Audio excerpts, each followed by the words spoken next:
Somewhere around the year 1200, in a valley north of Florence called the Mugello, a family lived quietly among the hills. They were not nobles. They owned no castles. No chronicler bothered to record their births or deaths. They were farmers and possibly healers, people who knew which roots could bring down a fever, which herbs could ease a wound. Their name was Medici. It meant doctors. One of their earliest known ancestors was a man called Chiarissimo, Old Honesty, as some translated it. He and his wife knew the virtues of simple plants, and the few peaceful inhabitants of that war-scarred valley came to them for kitchen remedies. Decoctions, poultices, bleedings, a crude pharmacopoeia, but enough to build a reputation. Chiarissimo's descendants drifted toward Florence. One of them, another Chiarissimo, opened a small shop near the Mercato Vecchio around 1210. Over the door, he put up his sign, 6 golden pills, the emblem of an apothecary. He was called Il Medico, the doctor, and the name stuck. The family crest, when they eventually formalized one, carried those 6 round shapes on a field of gold. Some said the balls represented pills. Others believed they were Byzantine coin weights called bisanti, the kind used by merchants and money changers.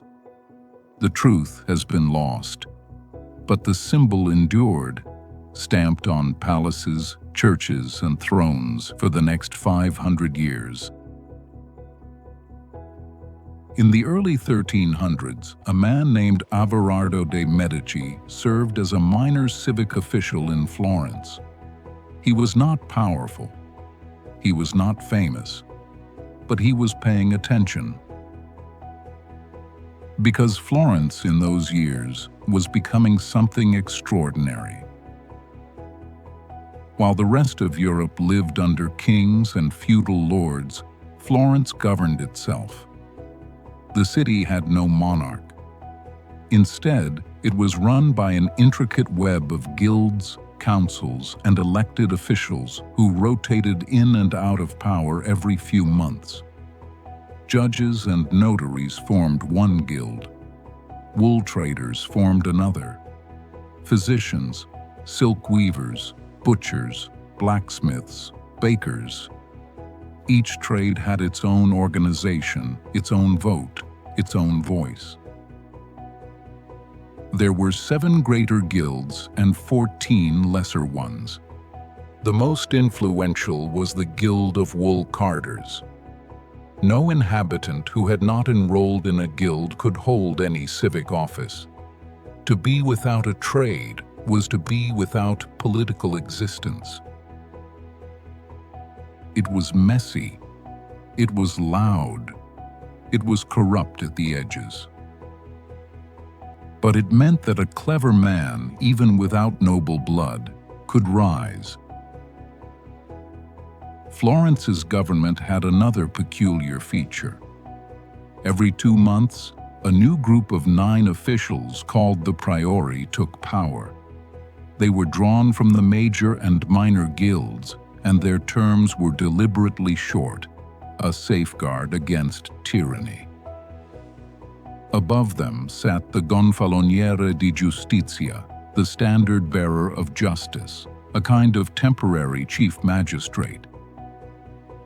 The system was designed to prevent any one family from seizing permanent control. It would fail at that purpose. But not yet. In the 1370s, a crisis broke the system open. Florence fought a costly war against Pope Gregory XI, who was attempting to expand church lands into Tuscany. Taxes rose. Resentment simmered. And in 1378, the poorest workers in the city, the Ciompi, The wool carters, named for the clomping sound their wooden shoes made on the pavement, revolted. They stormed the Palazzo Vecchio. They demanded representation. For a few chaotic weeks, they actually governed. A man named Salvestro de' Medici, then serving as gonfaloniere, supported the workers' demands. He pushed for equal representation between the greater and lesser guilds. The revolt was eventually crushed. The moderate leaders turned against the radicals, and a massacre followed in the Piazza della Signoria. But Salvestro's gamble paid off in a different way. The Medici name became associated in the minds of ordinary Florentines with the cause of the common people. This would prove to be the family's most valuable inheritance. Not money, not land, loyalty from below. The banker who built a dynasty, Giovanni di Medici de' Medici, was born in 1360, the youngest of 4 brothers. When their father died, the will divided the family's modest wealth among the sons.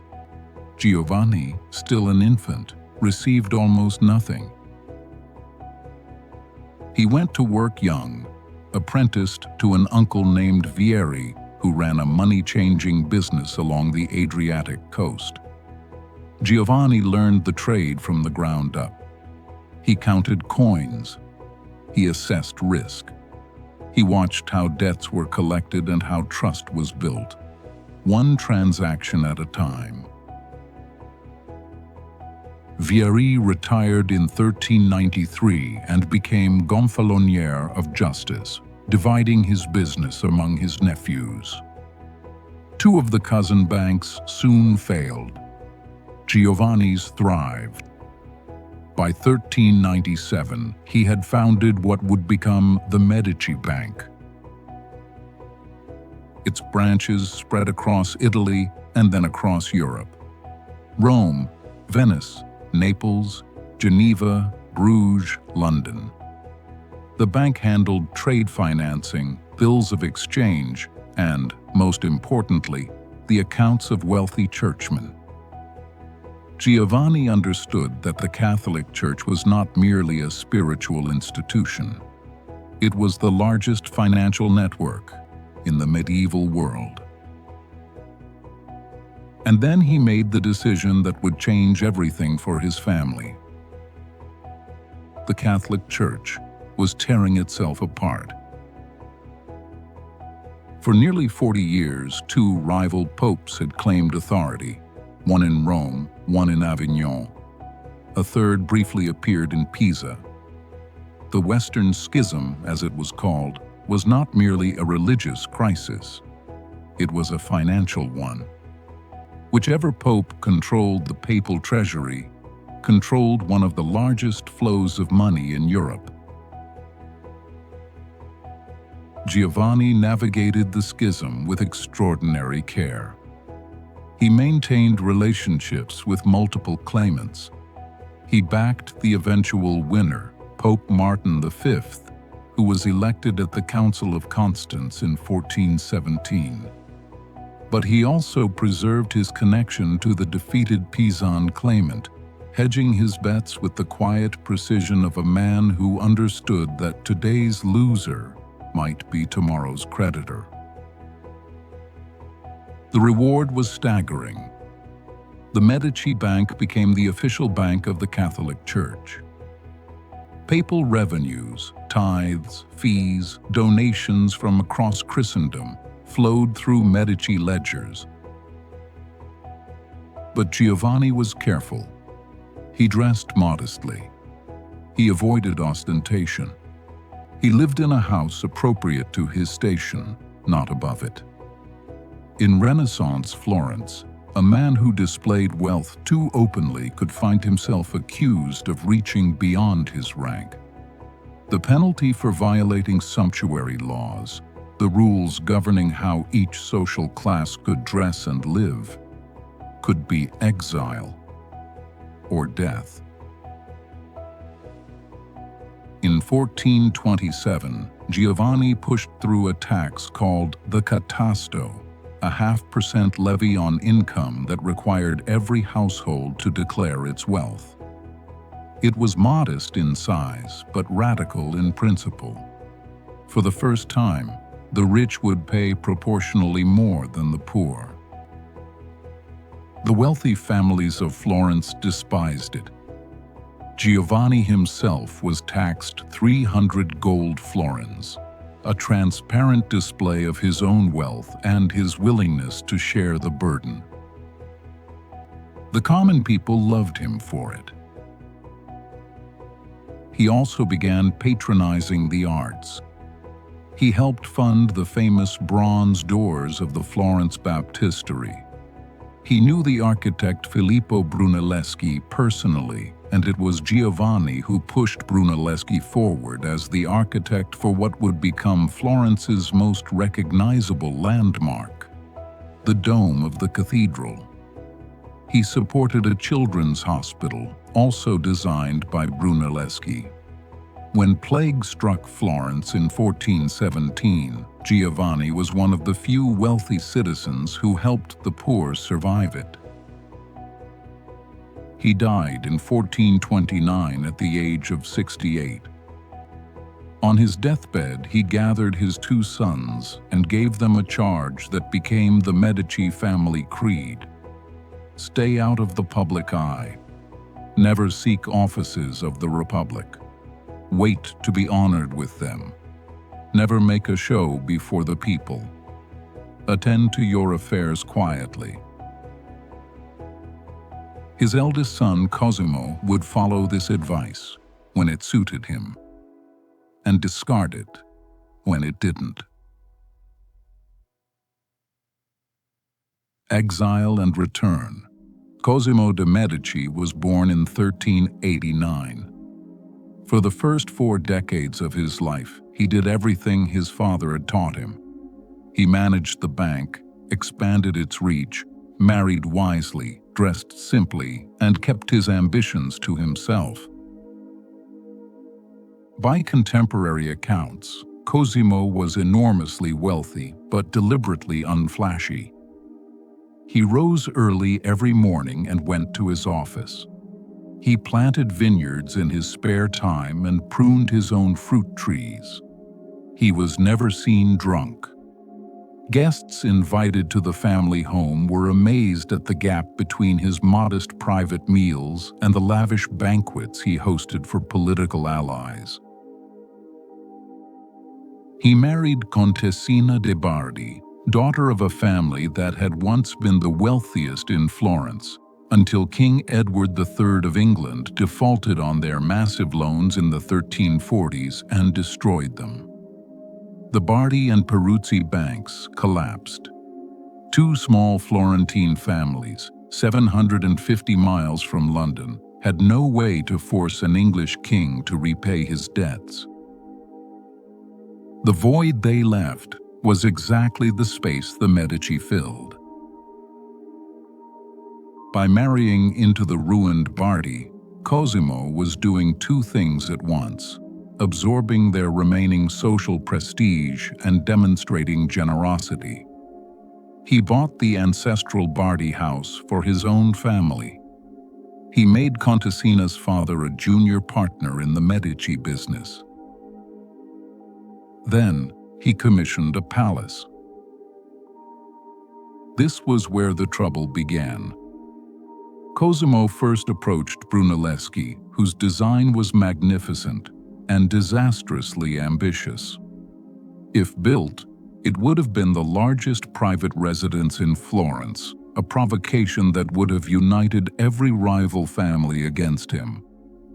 Cosimo rejected the plans and hired a more restrained architect, Michelozzo di Bartolomeo, whose design was impressive, but not offensive. It didn't matter. The palace was still too grand for a family that was not technically noble. The Albizzi family had dominated Florentine politics for decades.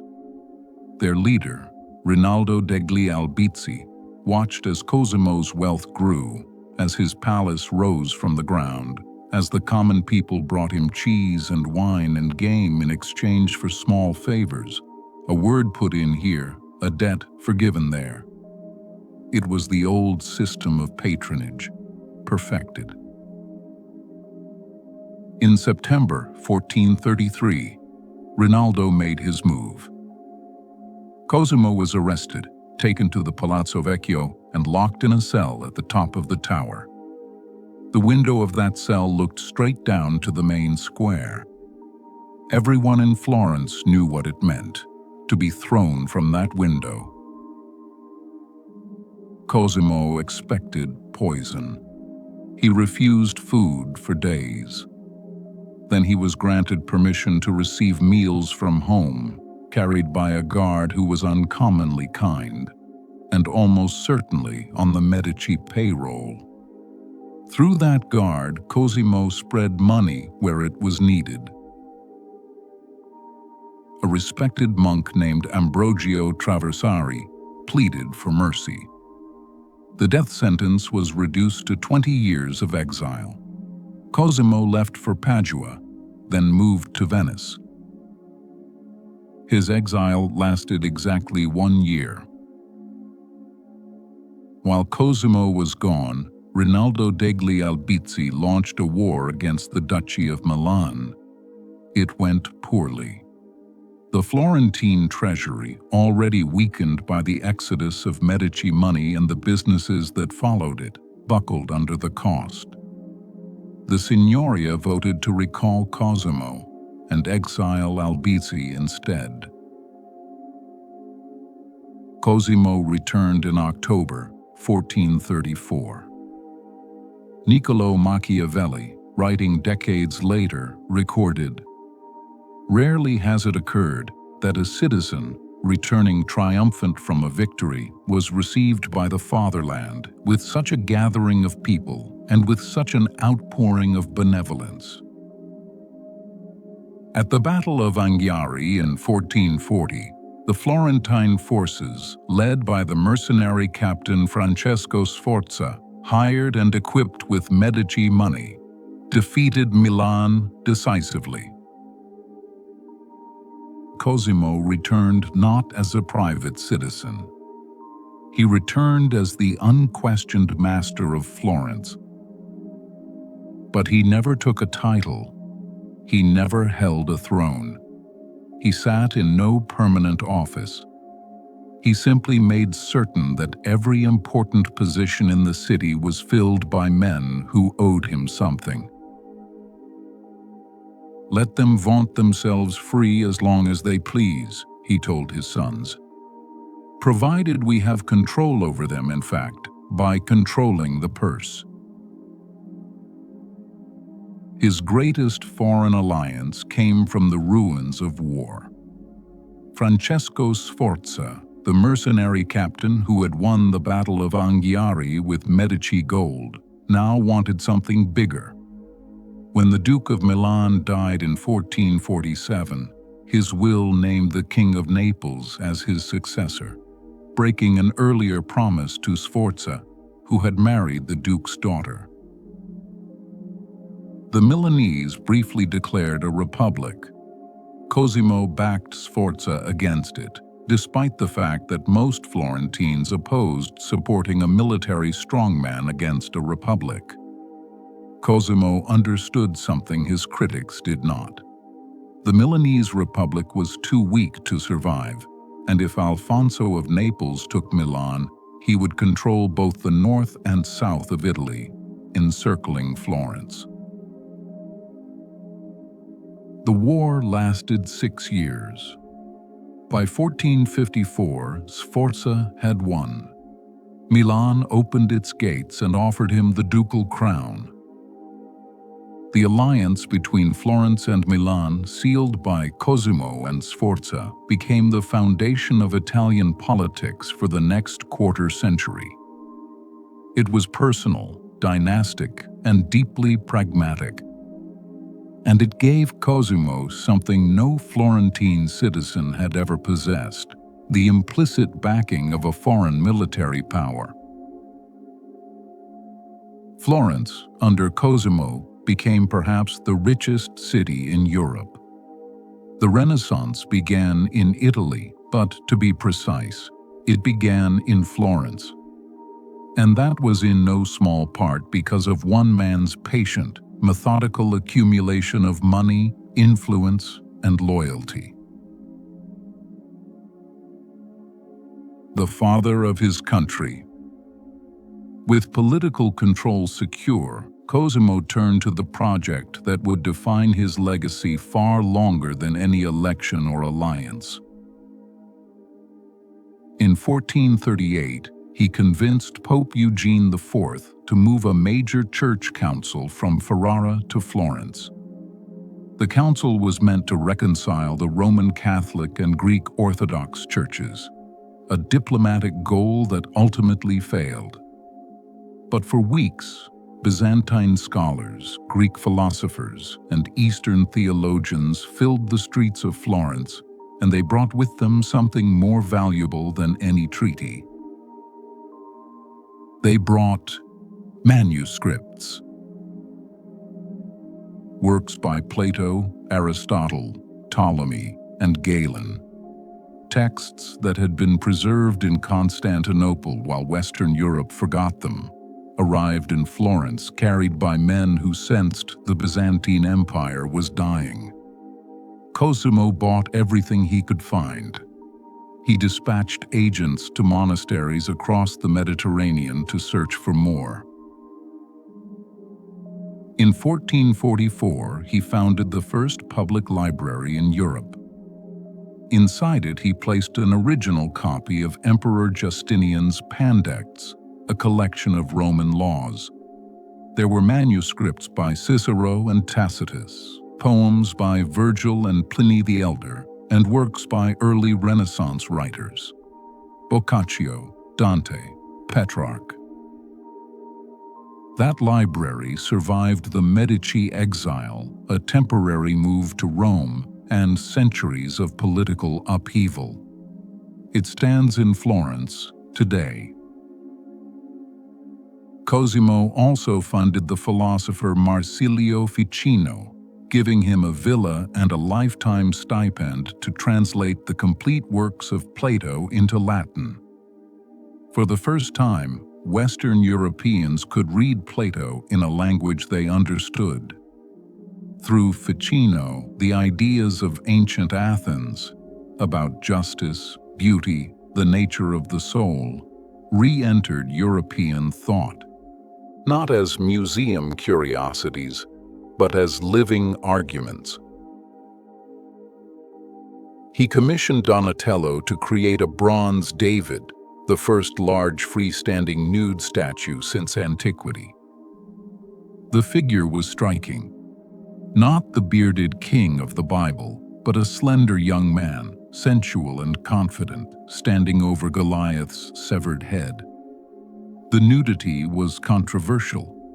The artistry was undeniable.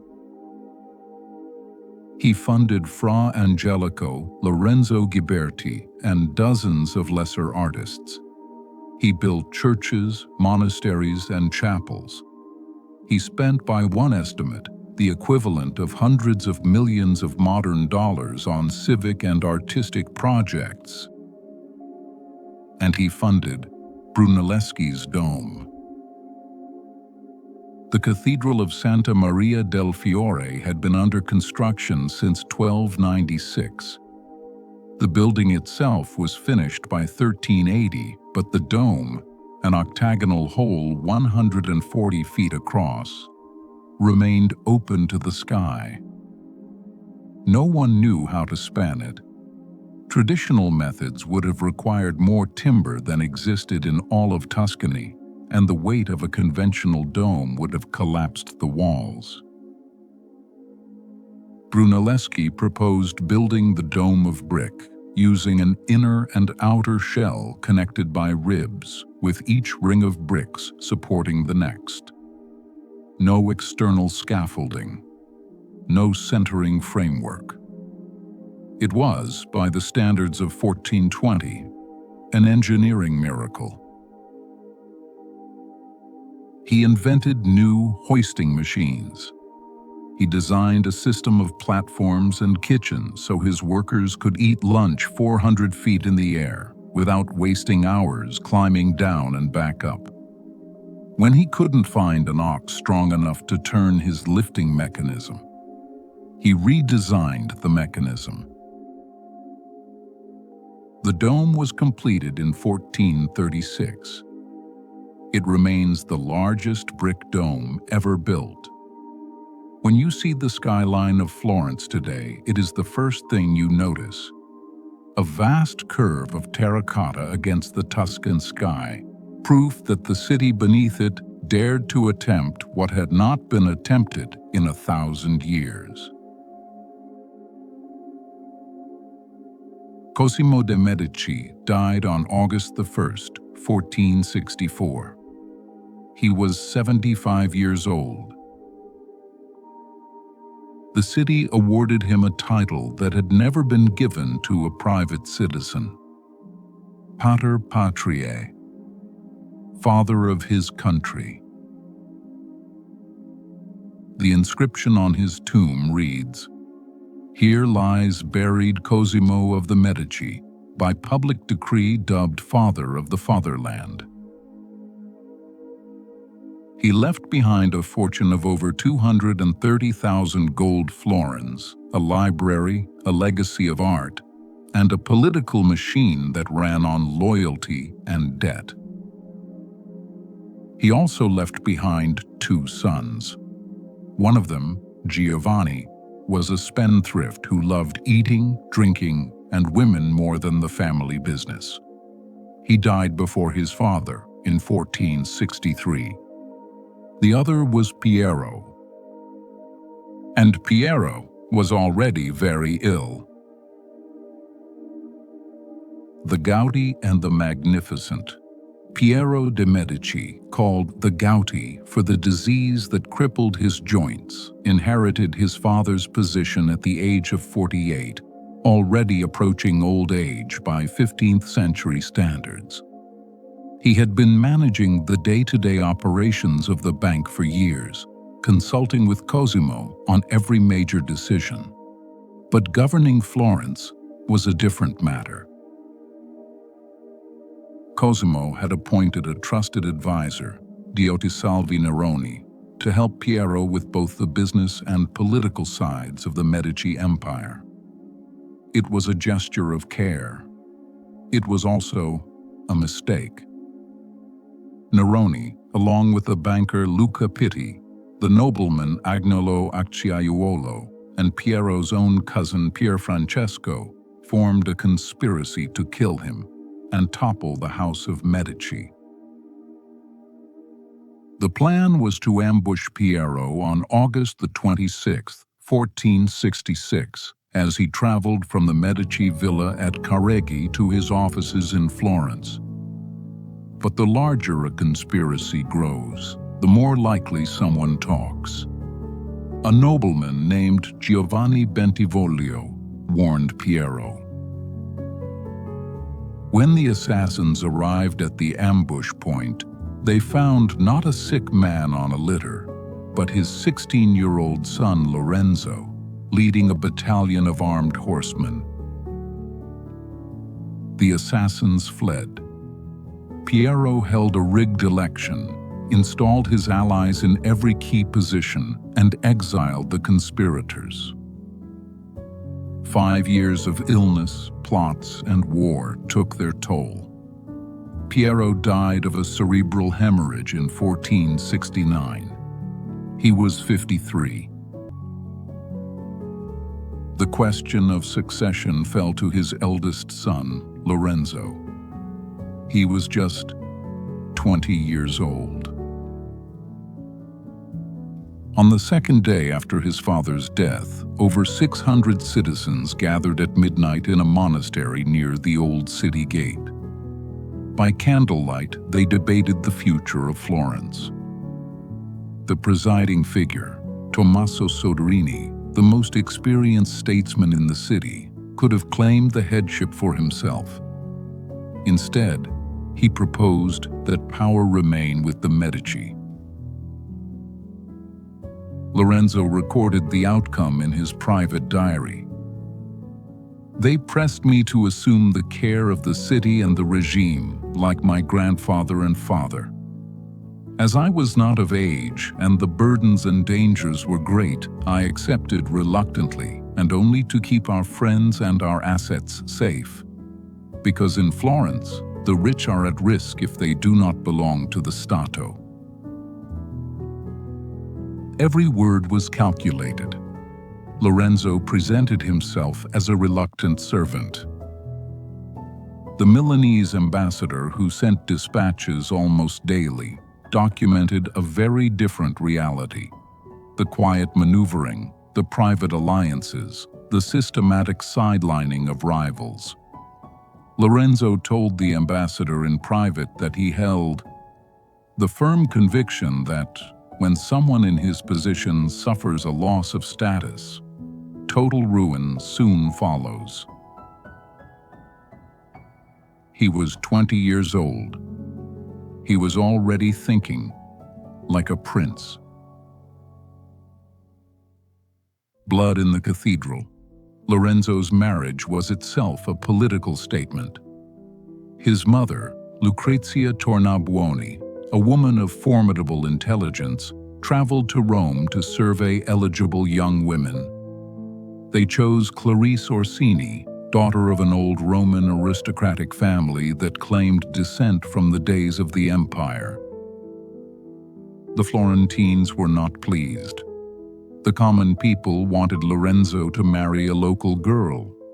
The wealthy families resented that none of their daughters had been considered. But Lucrezia and Lorenzo understood. Choosing among the Florentine families would create jealousies. An outside marriage offended everyone equally. His younger brother Giuliano was, in many ways, even more popular. Where Lorenzo had a dour expression and was likely nearsighted, Giuliano was handsome, athletic, and fashionable, with shoulder-length curly hair and an easy smile. Botticelli used him as a model. The poet Politian wrote an epic poem about his jousting prowess. Beneath the surface, a conspiracy was forming. Pope Sixtus IV wanted to expand the Papal States northward into territories controlled or influenced by Florence. His nephew Girolamo Riario wanted to rule Florence itself. The Pazzi family, one of the oldest and most aristocratic families in the city, wealthy bankers who had been systematically excluded from power by Lorenzo, wanted revenge. The conspirators recruited the Archbishop of Pisa.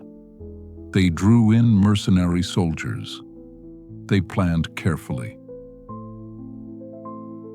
On Easter Sunday, April the 26th, 1478, Lorenzo and Giuliano walked into the Cathedral of Santa Maria del Fiore for Mass. The original plan had been to poison the brothers at a banquet the night before, but Giuliano had been ill and didn't attend. The conspirators improvised. They would strike during the elevation of the host, the most sacred moment of the Mass, when every head was bowed. Two men lunged at Giuliano. They drove a dagger through his skull, then stabbed his body 19 more times in a frenzied attack. He was dead before he hit the stone floor. He was 25 years old. Lorenzo's attacker slashed at his throat and barely grazed the skin. Lorenzo leaped forward, drew his sword. He had been trained in the martial arts since boyhood and fought his way to the sacristy with the help of friends and bodyguards. They barricaded themselves inside and waited. The conspirators had made three fatal errors. They had missed Lorenzo. They had killed Giuliano with appalling savagery. And they had done it in a cathedral on Easter Sunday in a city of absolute religious devotion. Within hours, the people of Florence were hunting them. The Gonfaloniere of Justice trapped Archbishop Salviati inside the Palazzo Vecchio and threw him from the tower. Jacopo de Pazzi, the head of the family, fled to a nearby village, was dragged back by villagers who had heard the news, and was killed in the main square. Roughly 80 people connected to the conspiracy died in the streets. Leonardo da Vinci, who happened to be present, drew one of the hanged conspirators in his notebook, carefully noting the colors of the dead man's clothing. Lorenzo's vengeance was thorough. Most of the Pazzi were killed or exiled, never to return. But he took in Giuliano's illegitimate infant son, a boy named Giulio, and raised him as part of the family. That boy would one day become Pope Clement VII.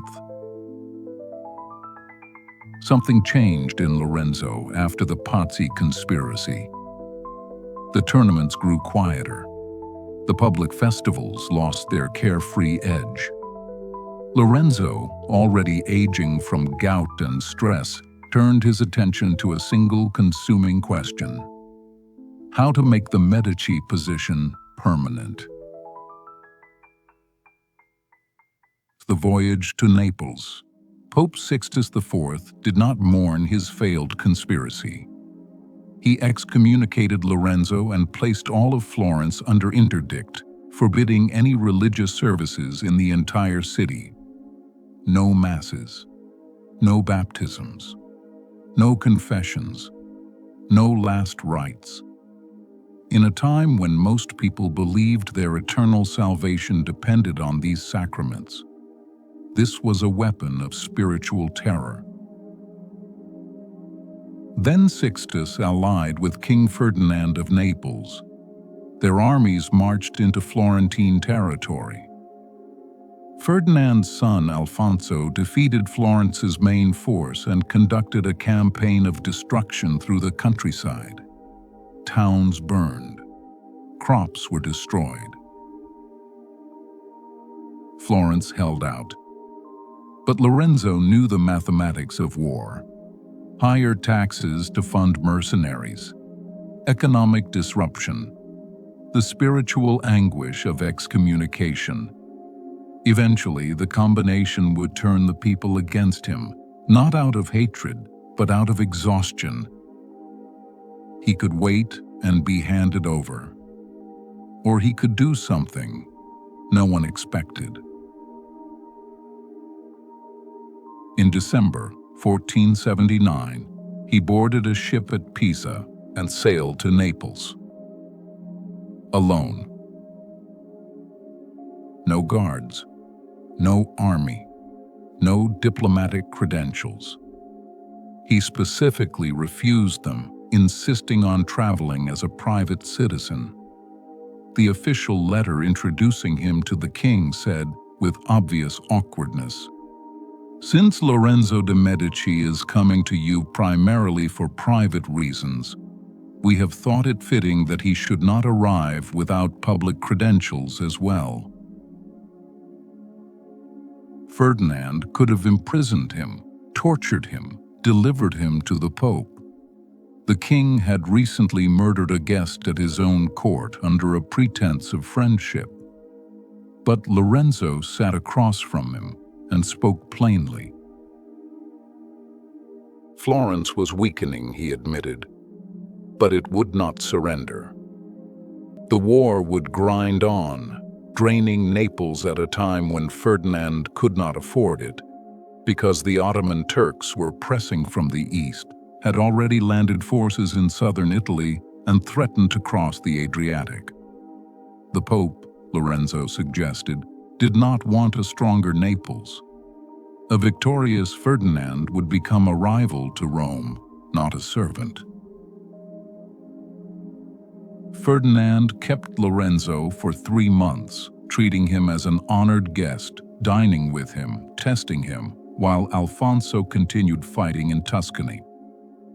Lorenzo's charm, his intelligence, his composure under pressure, all worked in his favor. In March 1480, Ferdinand signed a peace treaty. He gave Lorenzo a prized stallion and sent him home on a royal galley. When Lorenzo returned to Florence, the city erupted. The people who had feared losing their leader celebrated with parades and banquets. Pope Sixtus, faced with the Ottoman landing at Otranto, lifted the excommunication. Florence equipped 15 galleys for the papal navy.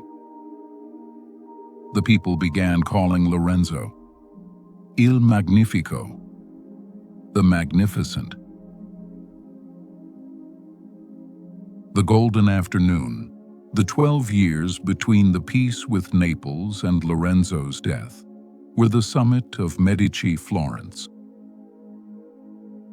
Lorenzo created the Council of 70, a permanent governing body whose core members were hand-picked allies, with membership renewable every 5 years, making tenure effectively permanent. It replaced the old system of short-term emergency committees and consultative assemblies. The council became Florence's supreme executive organ, its authority enhanced by Lorenzo's personal power and membership.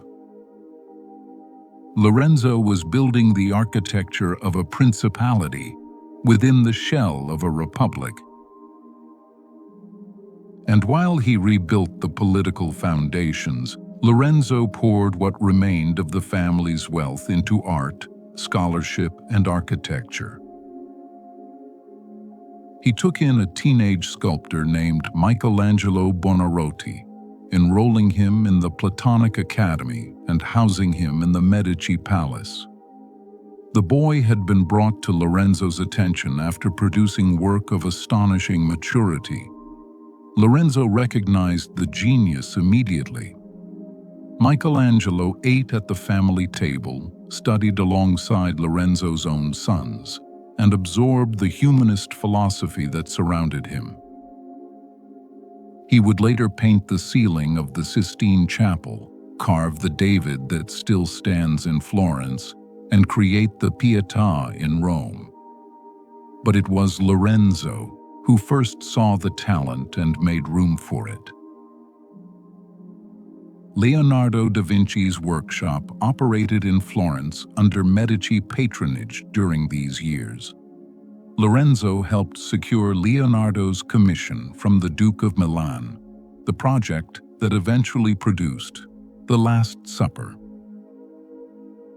Botticelli painted The Birth of Venus and Primavera, works inspired by the Neoplatonic philosophy that Marsilio Ficino had cultivated under Cosimo's patronage, paintings that depicted pagan mythology with the same grandeur, once reserved for Christian subjects. Lorenzo himself was a poet of genuine talent. He wrote over 1,000 poems. He hosted scholars and philosophers at his table: Ficino, Pico della Mirandola, Palucian, and dozens of others. The conversations at the Medici court anticipated the Parisian salons of the Enlightenment by more than 200 years. He was also, despite his image, a man who enjoyed the simple company of ordinary people. He walked freely through the streets of Florence, sat in taverns near the city gates, traded jokes with merchants and students. At Pisa, seeing a squinting student, he remarked with a laugh, "That lad should easily be the head of his class. He reads both pages of his book at once." Yet behind the jokes and the poetry, Lorenzo was securing something his predecessors had never achieved.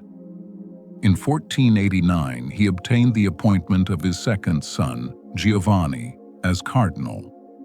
The boy was 13, the youngest cardinal in history at that time. The appointment cost a fortune in gifts and bribes. Lorenzo leaked the news across Italy immediately. A Medici cardinal meant a Medici voice inside the church's highest councils, a foothold that could one day lead to the papacy itself. Lorenzo was not merely governing Florence anymore. He was positioning his family for centuries. But beneath this golden surface, the foundations were cracking. The Medici Bank, the engine of the family's power, was failing. Lorenzo had spent enormous sums on diplomacy, art, patronage, and political favors. He had neglected the banking operations that made everything else possible. Several branches had closed. The wool trade that had once enriched Florence was losing ground to English and Flemish competitors. And in a church on the other side of the city, a gaunt monk from Ferrara was beginning to preach. The bonfire. Girolamo Savonarola arrived in Florence, convinced the city was damned. He had been born in 1452 to a wealthy family in Ferrara, 75 miles northeast of Florence. His grandfather was a physician who berated his patients for pursuing pleasure over piety. Young Girolamo inherited the same severity. He entered a Dominican monastery against his parents' wishes. When they wrote asking him to come home and become a doctor, he replied, "Ye blind, why do you still weep and lament? If you are my enemies and foes to virtue, then I say to you, get ye behind me, all ye who work evil." For years, his preaching failed. When he first came to Florence, he bored his congregation with pedantic lectures. He was reassigned to teach new monks. But something changed around 1490. Savonarola stopped lecturing and started prophesying. He cast himself as an Old Testament prophet, thundering against the corruption of the church, the vanity of the rich, the sins of Florence. He condemned the nude statues, the pagan philosophy, the gambling, the courtesans, the priests who kept mistresses. He saw Sodom and Gomorrah in the shadow of Brunelleschi's dome. His target was the Medici, specifically Lorenzo. Lorenzo never responded publicly. He may have understood that attacking the monk would only amplify him. He may have been too sick, too tired, too aware that the economy was failing and that people needed someone to blame. The city was changing around Lorenzo in ways he could feel but not reverse. Florence's economy was contracting. The Medici Bank, which had once been the largest financial institution in Europe, was hemorrhaging money. The city that had once been the banking capital of Christendom was becoming quietly a debtor. In April 1492, Lorenzo was carried to his villa at Careggi outside the city. He was 43 years old. Gout had devastated his body. His face was lined far beyond his age. His hair was gray and receding. The philosopher Pico della Mirandola and the poet Politian, lifelong friends, sat with him. At Lorenzo's request, Savonarola came. He heard Lorenzo's confession and administered the last rites. What the poet Politian recorded was that Lorenzo spent his final days in genuine terror of death. The man who had faced down the King of Naples, who had survived assassination, who had rebuilt a political system from nothing. This man was afraid. Lorenzo de' Medici died on April the 8th, 1492. 5 months later, Columbus would reach the Americas. The medieval world was ending, and so was the golden age of Florence. The Fall and the Fire. Lorenzo's eldest son Piero, called the Unfortunate, inherited the family position, along with none of his father's skill. In 1494, King Charles VIII of France marched his army south toward Naples, claiming the throne. To get there, he needed to pass through Florentine territory. Piero refused permission, then panicked when the French army proved overwhelming. He rode out to meet Charles personally and surrendered Pisa, the strategic port of Livorno, and a chain of fortresses, all without consulting the Signoria, without a fight, without conditions. When Piero returned to Florence expecting gratitude, he found fury. The Signoria declared him a traitor. The people stormed the Medici palace. A bounty of 4,000 gold florins was placed on his head. Piero fled. For the first time in 60 years, Florence had no Medici. Into the vacuum stepped Savonarola. For 4 years, the monk ruled Florence. His followers patrolled the streets, confiscating playing cards, mirrors, wigs, cosmetics, and books deemed sinful. Women were shamed for dressing immodestly. Gambling was banned. The city's famous festivals were replaced with prayer meetings and processions. On February the 7th, 1497, came the bonfire of the vanities. In the Piazza della Signoria, citizens heaped jewelry, paintings, manuscripts, musical instruments, novels, party costumes, and fine clothing onto a massive pyre and set it ablaze. It burned through the night and into the next morning. But Savonarola made enemies faster than converts. He attacked the Pope directly, calling the Vatican a den of corruption. He pushed Florence into isolation. He imposed austerity on a city that had thrived on commerce and pleasure. In 1498, Pope Alexander VI demanded Savonarola's arrest. The Signoria complied. Savonarola and 2 fellow monks were tortured. Under duress, Savonarola confessed that his visions and prophecies had been fabricated. On May the 23rd, 1498, the 3 monks were hanged in the Piazza della Signoria, then burned. Their ashes were thrown into the Arno, the same square where they had burned the vanities.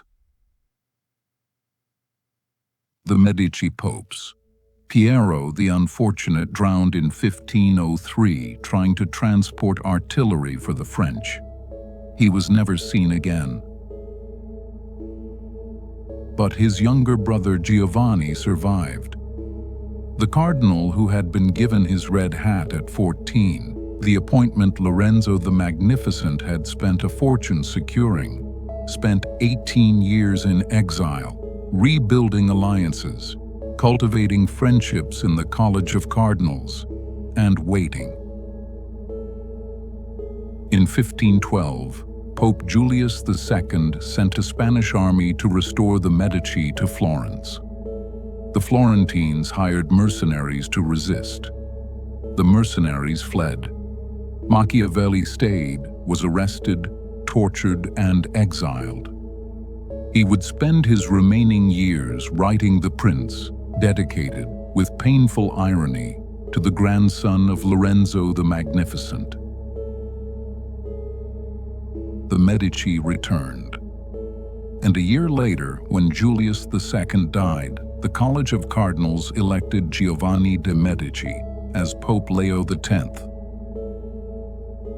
He was 37. He was the last man to become pope without having first been ordained as a priest. He was made priest, bishop, and pope on successive days. "God has given us the papacy," Leo reportedly said to his brother Giuliano. "Let us enjoy it." And he did. Leo was a patron of art on a scale that dwarfed his father's legacy. He continued the construction of St. Peter's Basilica. He employed Raphael, who painted his portrait. He loved music, theater, hunting, and feasts. He also spent money at a rate that alarmed his own treasury. To fund the construction of St. Peter's, Leo expanded the sale of indulgences, certificates that promised reduced time in purgatory. In 1517, a German Augustinian monk named Martin Luther nailed 95 theses to a church door in Wittenberg, protesting the sale of indulgences and the corruption of Rome. Leo dismissed Luther. He was wrong to do so. The Protestant Reformation had begun, and a Medici pope had helped set the match to the kindling. Leo X died in 1521. His cousin Giulio, the illegitimate son of the murdered Giuliano, the boy Lorenzo had raised as his own, became Pope Clement VII in 1523. Clement was cautious where Leo had been lavish, indecisive where Leo had been bold. In May 1527, the armies of Holy Roman Emperor Charles V sacked Rome. The sack of Rome lasted months. Churches were looted, artworks destroyed, priests murdered. Clement barricaded himself in the Castel Sant'Angelo and watched his city burn from behind fortified walls. It was one of the worst catastrophes of the 16th century. A Medici pope presided over it, helpless. But the Medici survived. They always survived. Queens and Grand Dukes. Before Clement VII died in 1534, he arranged one last marriage. Catherine de' Medici, the orphaned great-granddaughter of Lorenzo the Magnificent, was wed to Henry, the second son of King Francis I of France. No one expected Henry to become king, but his older brother died. In 1547, Henry II took the throne, with Catherine beside him. Catherine bore 10 children. She outlived her husband, killed in a jousting accident in 1559 when a lance splinter pierced his eye. She outlived 3 of her sons who became kings of France. For 3 decades, through the savage wars of religion that tore France apart, Catherine de' Medici was the most powerful woman in Europe. She was blamed for the St. Bartholomew's Day massacre of 1572, when thousands of Huguenot Protestants were slaughtered in Paris and across France. Whether she ordered it, reluctantly permitted it, or simply lost control, remains one of the most debated questions in French history. A Medici, on the throne of France. The family that started with a pharmacy in the Mugello had placed its blood in the veins of European royalty. Back in Florence, the family's destiny took a different form. In 1537, Cosimo I became Duke of Florence at the age of 17. In 1569, Pope Pius V elevated him to Grand Duke of Tuscany. For the first time, Medici rule was official, hereditary, and legally recognized. Cosimo I was a capable ruler whose centralized power reformed the administration and continued the family's artistic patronage. He commissioned Giorgio Vasari to transform the Palazzo Vecchio and build the Uffizi, originally designed as government offices, later destined to become one of the greatest art museums in the world. The Grand Duchy passed through 7 generations of Medici rulers. Some were competent administrators. Some were eccentric collectors. Some were dissolute and weak. The later Medici also sheltered Galileo Galilei. Cosimo II, who reigned from 1609 to 1621, became Galileo's patron, appointing him court mathematician and philosopher. When Galileo aimed his telescope at Jupiter and discovered 4 moons orbiting it, proof that not everything in the heavens revolved around the Earth, he named them the Medicean stars in honor of his patron. The name didn't stick, but the gratitude was real, and when the Inquisition later condemned Galileo, the Medici court protected him as much as it could, providing the villa near Florence where he spent his final years under house arrest. But the bloodline was thinning. The later Medici married within an increasingly narrow circle of European royalty, and the genetic consequences were visible. Cosimo III reigned for 53 dreary years, fanatically religious, politically rigid, and deeply unpopular. His marriage was so disastrous that his wife eventually fled to a French convent. The last male Medici ruler was Gian Gastone, the 7th Grand Duke, who died in 1737. He was childless, largely bedridden, and attended by a small circle of servants. The dynasty that had once controlled the finances of popes and placed queens on thrones ended in a darkened bedroom in Florence. But the last Medici who mattered was a woman. The gift. Anna Maria Luisa de' Medici, the Electress Palatine, was Gian Gastone's sister. She had married a German prince, been widowed, and returned to Florence to watch her family line end. When she died in 1743, she left behind a document that may be the most consequential will in the history of Western art. The family pact stipulated that the entire Medici collection, every painting, every sculpture, every manuscript, every jewel, every scientific instrument, every piece of furniture that the family had accumulated over 3 centuries must remain in Florence forever. It could never be sold. It could never be removed from the city. It belonged not to any future ruler, but to the state of Tuscany, and through it, to the world. Because of Anna Maria Luisa, the Uffizi Gallery exists as we know it today. Because of her, Botticelli's Venus and Michelangelo's David and the manuscripts collected by Cosimo the Elder remain in the city that made them, the city that inspired them, the city they were meant to adorn. She understood something that perhaps none of her more famous ancestors had fully grasped.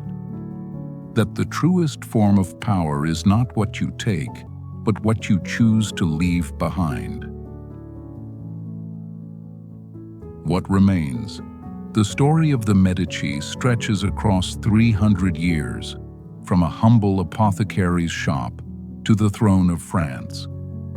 They produced 4 popes, 2 queens, and countless cardinals, dukes, and diplomats. They bankrolled the Renaissance. They funded the artists whose work defines Western civilization's idea of beauty. They also bribed, exiled, manipulated, and sometimes murdered their way to power. They drained public treasuries for private ambition.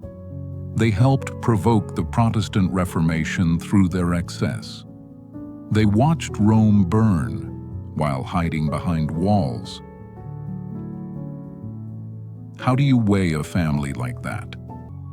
The answer is that history rarely offers clean verdicts. Cosimo the Elder knew that wealth without political protection is a death sentence.